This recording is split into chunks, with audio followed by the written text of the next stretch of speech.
Hi dear friends, welcome to our YouTube channel.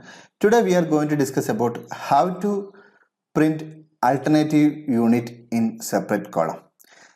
This feature is not available in your old Tally, it's available in the latest version. That means it is available in Tally ERP9 6.6.3 and Tally Prime. For that, you need to first enable the alternative quantity. I think everyone know about how to enable the alternative quantity. Right now, I am not explaining how to enable the alternative quantity and how to create the stock item in alternative unit. Now, I will show you how to print alternative unit in separate column. For that, so here I already passed one entry. This is the sales entry.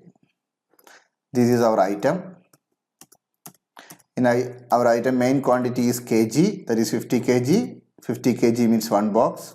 So I save this entry. After saving, I'm going to make the print. Click the print preview. This is the old format. The top line you can see your main unit. Bottom line there is a alternative unit. But if you need to print alternative unit in separate column, that option also available in our latest version without any customization. For that, you need to go configure at the time of printing. Go to configure, then select alternate unit in separate column. Make it yes. Then check your print. Here you can see alternative quantity, then quantity. That means that alternative quantity is going to another column.